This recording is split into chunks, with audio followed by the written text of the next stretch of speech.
Hi hello Agniveer ಟೈಗರ್ಸ್ಗೆ ಜೈ ಹಿಂದ್.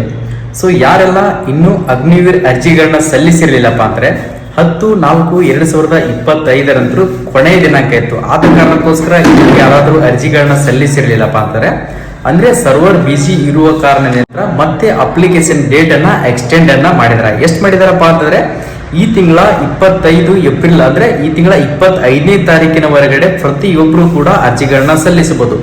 ಒಂದಿಷ್ಟು ಜನಗಳದ SSLC ಮತ್ತು Aadhaar card ನಲ್ಲಿ ನೇಮ್ ಮತ್ತು ಡೇಟ್ ಆಫ್ ಬರ್ತ್ ಏನೋ ಮಿಸ್ಟೇಕ್ ಇರುವ ಕಾರಣದಿಂದ ಸೊ ಆಧಾರ್ ಕಾರ್ಡ್ ಕೂಡ ಅಪ್ಡೇಟ್ ಆಗಿರಲಿಲ್ಲ. ಆದ ಕಾರಣಕ್ಕೋಸ್ಕರ ಬಹಳಷ್ಟು ಜನ ಅಪ್ಲಿಕೇಶನ್ಗಳನ್ನ ಹಾಕಿರಲಿಲ್ಲ. ನಿಮ್ಗೆ ಈಗ ನನ್ನ ರಿಕ್ವೆಸ್ಟ್ ಏನಪ್ಪಾ ಅಂತಂದ್ರೆ ಪ್ರತಿಯೊಬ್ರು ಕೂಡ ಆಧಾರ್ ಕಾರ್ಡ್ ಅನ್ನ ಅಪ್ಡೇಟ್ ಮಾಡಿಸ್ಕೊಂಡ್ರೆ 1 ವೀಕ್ ನಲ್ಲಿ ಅಪ್ಡೇಟ್ ಆಗುತ್ತಾ. ಪ್ರತಿಯೊಬ್ರು ಕೂಡ ಅಪ್ಡೇಟ್ ಮಾಡ್ಕೊಂಡ್ಬಿಟ್ಟು ಈ ಅರ್ಜಿಯನ್ನ ಸಲ್ಲಿಸ್ಕೊಡ್ರಿ. ಇಲ್ಲಿ ಬಂದ್ಬಿಟ್ಟು 2004ರಿಂದ ಹಿಡಿದು 2008 ಒಳಗಡೆ ಪುರುಷ ಮತ್ತು ಮಹಿಳೆಯರು ಇಬ್ಬರಿಗೂ ಕೂಡ ಇದರಲ್ಲಿ ಅವಕಾಶ ಇದೆ. ನೀವೇನಾದ್ರೂ ಈ ಡೇಟ್ ಆಫ್ ಬರ್ತ್ ಒಳಗಡೆ ಜನಿಸಿದ್ರಿಯಪ್ಪ ಅಂದ್ರೆ ಪ್ರತಿಯೊಬ್ರು ಕೂಡ ಅರ್ಜಿಗಳನ್ನ ಸಲ್ಲಿಸಬಹುದು. ಇಲ್ಲಿ ಬಂದ್ಬಿಟ್ಟು general duty, tradesman, technical, clerk, ಅದೇ ತರನಾಗಿ ಮಹಿಳೆಯರಿಗೆ ವುಮನ್ ಮಿಲಿಟರಿ ಪೊಲೀಸ್ ಅಂತ ಕಾಲ್ ಫಾರ್ಮ್ ಅನ್ನ ಮಾಡಿದಾರೆ.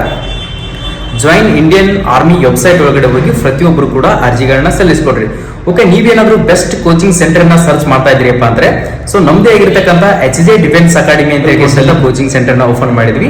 ಈಗಾಗಲೇ ತರಬೇತಿ ಕೂಡ ಪ್ರಾರಂಭ ಆಗಿದ್ದಾವೆ. ನೀವೇನಾದ್ರೂ ಅಡ್ಮಿಷನ್ ಅನ್ನ ಬೇಕಾಗಿತ್ತಪ್ಪ ಅಂದ್ರೆ ಇಲ್ಲಿ ಕೊಟ್ಟಿರ್ತಕ್ಕಂಥ ಕಾಂಟ್ಯಾಕ್ಟ್ ನಂಬರ್ಗೆ ಕಾಲ್ ಮಾಡಿಬಿಟ್ಟು ಅಡ್ಮಿಷನ್ ಗಳನ್ನ ಮಾಡ್ಕೊಡ್ರಿ. ಈ ವಿಡಿಯೋನ ಪ್ರತಿಯೊಬ್ಬರು ನಿಮ್ಮ ಸ್ನೇಹಿತ ಯಾರಾದ್ರೂ ಅರ್ಜಿಗಳನ್ನ ಸಲ್ಲಿಸಿರಲಿಲ್ಲಪ್ಪ ಅಂದ್ರೆ ಪ್ರತಿಯೊಬ್ಬರಿಗೆ ಕೂಡ ಈ ವಿಡಿಯೋನ ಶೇರ್ ಅನ್ನ ಮಾಡ್ಕೊಡ್ರಿ. ಎಲ್ಲರಿಗೂ ಕೂಡ all the best. Jai Hind, Jai Karnataka.